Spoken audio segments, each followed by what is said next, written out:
Hello, everyone. I'm Sarah Bauman, and I'm a staff writer here at 1851 Franchise. Thank you for joining us today for a discussion around our 2020 website awards. Today, I have one of the judges for the awards, Steve Beagelman of SMB Franchising. Hi, Steve. Thank you so much for joining us today. Hi, Sarah. How are you? I'm doing great. Having a good day. Good. Thanks for having me. Yeah, of course. Well, so just to kind of get into this, as you were looking through all of these different websites, what were some of the trends that you noticed? Were there any overall thoughts that you had just as you were going through? Yeah, I think that, when any franchisor is developing their development site for franchising, you want the site to be very, simple. You want the site to be easy for a candidate to navigate. You want the site to have a simple form that a candidate can fill out and submit to express their interest in the brand. And you want to have some videos, video testimonials, short videos that really get the candidate excited because they can relate to that candidate and understand, ooh, this is a franchisee. They have similar backgrounds and likes and interests to me. I can see myself being a franchisee in this brand. So those are some of the things that you really want to look for when you're creating a development website.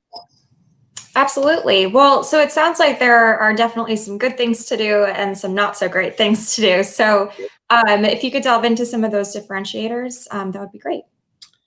Yeah, I think that it's important that you make it simple, you make it easy to navigate, you have it clear as far as the messaging goes to the candidate. You don't want to have too much information, and you also don't want to give them too much information where they don't need to have a conversation with somebody on the development team. So some brands just give all their information on their website, and then the candidate really doesn't have to have a conversation with the franchisor. You don't want to do that. You want to make sure that the information you're giving is enough to get them excited about the brand, but at the same time, you'll have contact with the franchisor, so the franchisor can take them through their franchise sales process.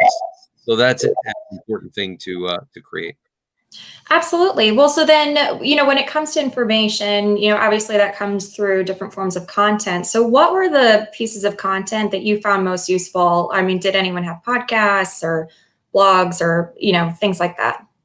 Sure. So franchisors that put those videos out there, whether they're short videos, testimonials, videos from customers, even videos on how to, and videos from you as the franchisor doing some really cool things and putting that out there definitely stands out. I mean, we're in a world of technology. There's no doubt about it. You got to make it easy for people to access from their phones. So the website needs to be really phone ready and make sure that it's really easy to navigate for a candidate to go through the process even by using their phone. But yes, videos, blogs, all of those things work really, really well for franchisors now and for franchising to generate interest from potential franchisees. Awesome. Well, so it sounds like, videos, they play a really big part, I think, in storytelling. So, what's the kind of story that you think that franchisors told really well? What's the best way to convey that story? I think a day in the life of a franchisee is really important when you're telling the story. So if it's a business that's a handyman business, am I going to be the guy doing the handyman work, or am I the guy that's going to be running the business and supporting the handymen that are going out on the jobs and doing the marketing, doing the back office, doing the hiring, etc. So differentiating exactly what the franchisee is going to do is really important. And I think those were some of the really, really good brands that we saw out there when we evaluated their websites. Awesome.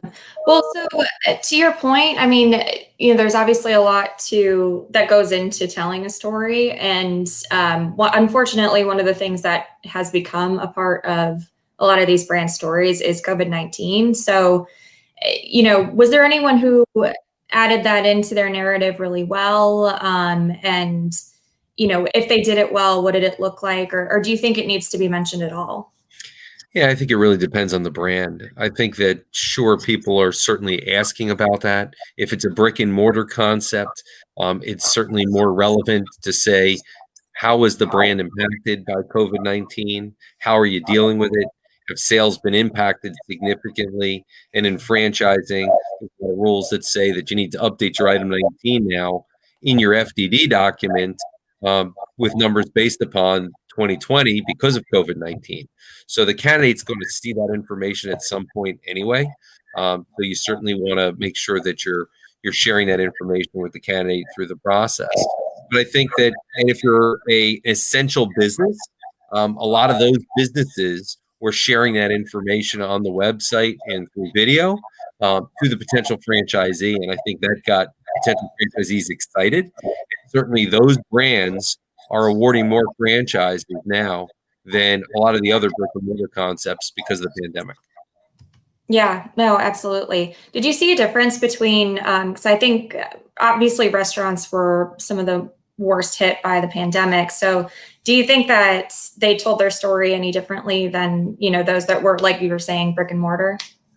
No, I think that they certainly told a story, but it's more challenging. So a lot of restaurants, if you're a full service restaurant, you were impacted pretty significantly by COVID-19. In some cases, you might have been shut down for months.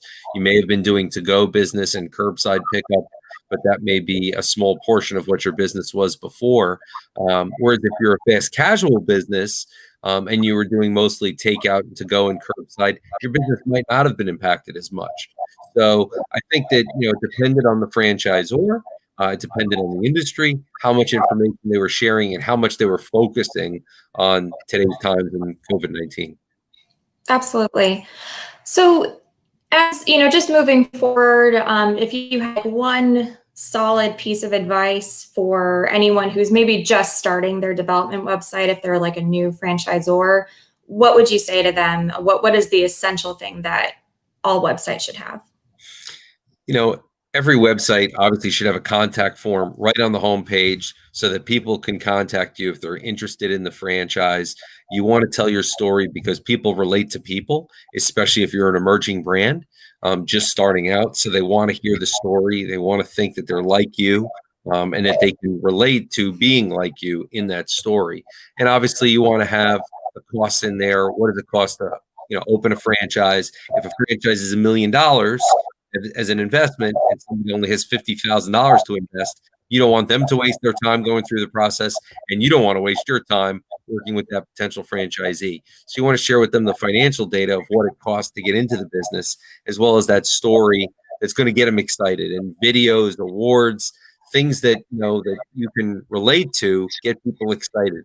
If it's a concept with with pets, put the pets out there, right? That gets people all excited about being part of that business. If it's a concept with food, show pictures of the food, right? Or the restaurant to get them excited. So, people relate to things that they like, and can get, excited about and get behind.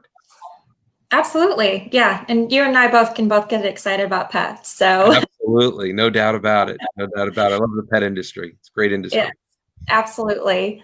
Well, perfect. Well, thank you so much for joining me today, joining everyone today. We really appreciate your insight and, a lot of good advice for any franchise or development website, or anyone developing a website going forward.